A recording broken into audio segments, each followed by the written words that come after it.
Elijah Media Ministry lo clear thin tu zong song te arong kan bolal iso Krista mingin sibai kabu ka cheu lalpan in zwa ne na taksa le tharawa damna tharin pe cheu cheu ro se amen ole tunchuma hian thu cha pui mo tak mai kan han zirho kan han soi le dona kan thu cha thu pui dur ta na kan than su chu pathian bai seiro tiane kan Bible sang in nga na amasa in ilo chiarang Psalm number somli le pani chuanga o kanuna enga nge iku reng enga nge ka chunga hian ibuai ni pathian bai seiro a mela damna wangin ama chu ilo fakdon sia atu thiang lim kan siate kan zo tanal pana tharin malmin som sak le ro se amen ole he Bible he pathian thu hi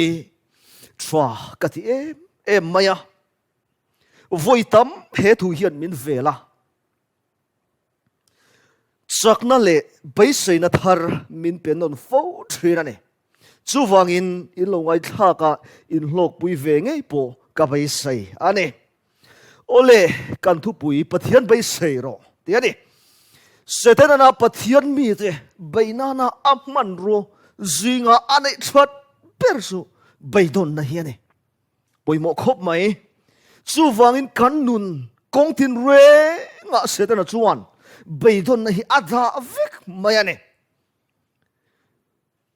baidon na hian ro thra pakhat ma achua ngai lova baidon na le sual kong hi a in zom tlat ane baidon na thanga a o to te reng chu nun thak lel na te an nei to lova tin an tharau nun thengin a khoi thina pui ema a hlo om tak zet ani engwange kan baidon thin le tin zona han siamila toy fel taka chan na chu he khovel thila hian bai seina kim kan zon thin wang ane kan hring pui te a bai seina kim kan zonga min mai ve se kan tia min duat ve se min sethiam ve se min khongai ve se tin kan hring pui te a bai seina kan hat thina ni chu tianga kan bai se te chuan kan bai se lo ang takhan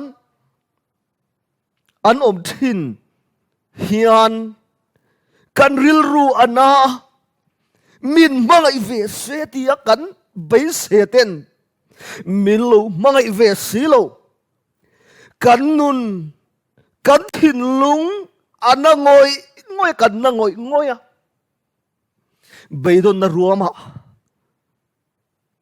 kan tlale fo thina ni tin na mi ten an thoka an lo tlinga lotling ve bai sein kan han thok ve nge kan han thok ve lopa thanem ngai takin thanem ngai min kan han thok ve ma se bai sei lo ang takin kan lo sama kan kot thaka kan ril ru ana in kan zak em thina ni dro pathian hi kan ring lel rum LALPA hian thei big le duat big nei hian kan ngai fo thrin nun thak lel na bo sova bai sei tur eng ma om to lo agin kan in ngai kan in ria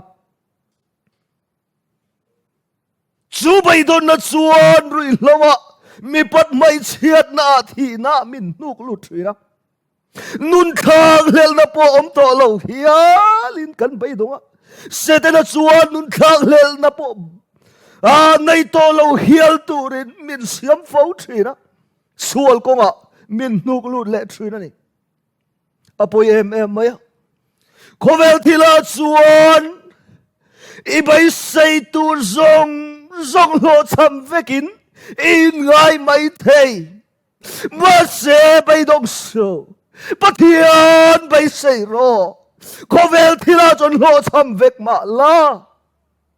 Nang ma mga em tu se, em kim nay tu, em kim siam tu. Lali so Krista inesin, em ngay bay do ng le. Zoda bung thung sang som parukakan, patianin kovel, ang mga em at suditsuan, afa pamal na itson, apeti, afa raw puyem.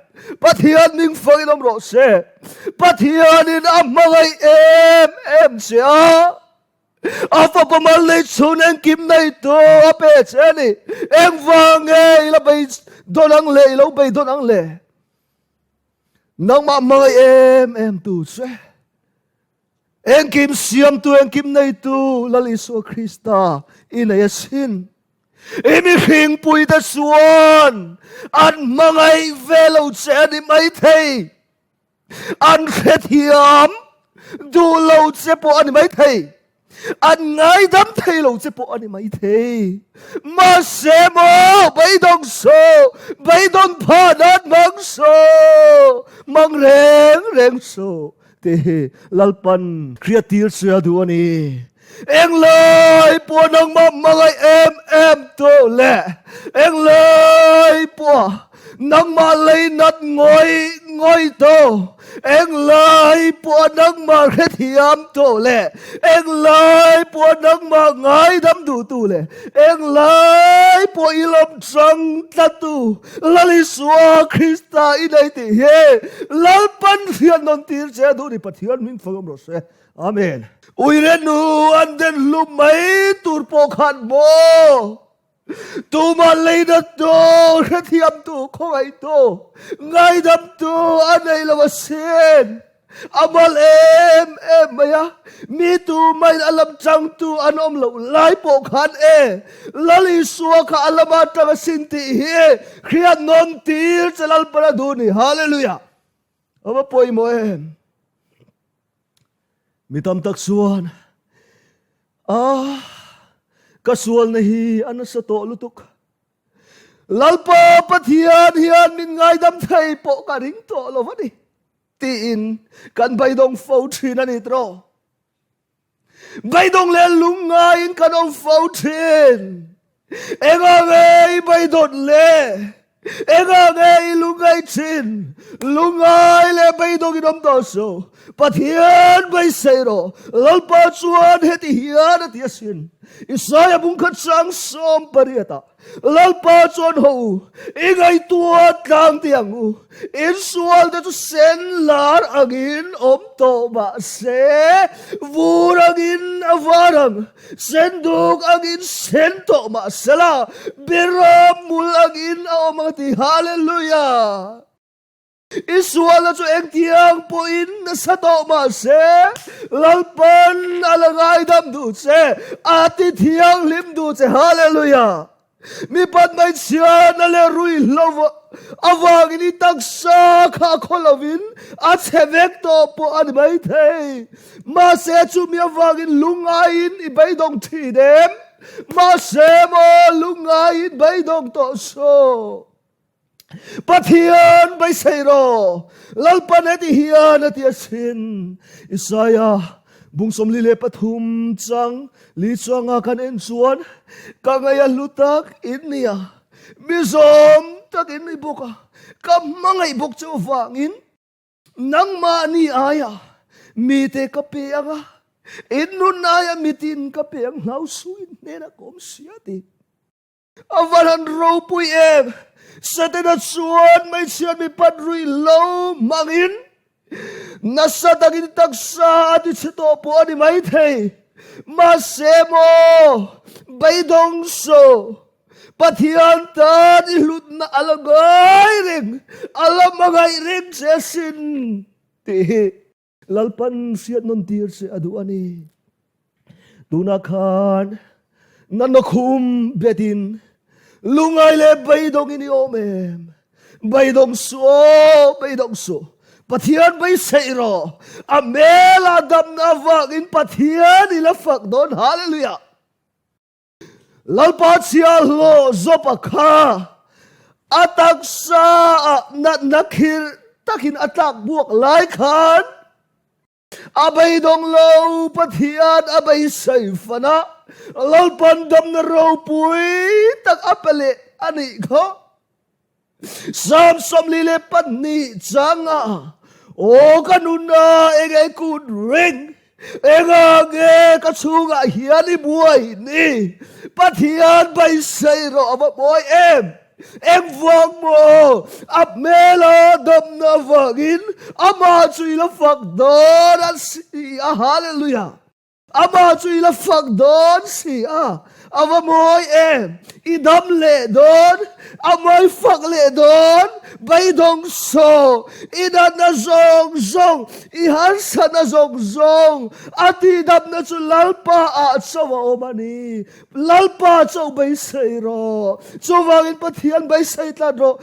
engti ka ma lalpa hian ami te kalsan ngai lo engtik ni niya mo chuanin ila dam nge don ibay say tlat chuan itak sa thinlung na zong ka alalpan ati dam le vek don sene amela dam na omavangin ama ilafak don hallelujah pathian bay say tlat ro amela dam na omavangin ama at so ilafak don idam le don ithinlung tat sa taksa na zong lalpan at idam le don sene athu kan soy lalpan kan so tan malmin som sak le ro se amen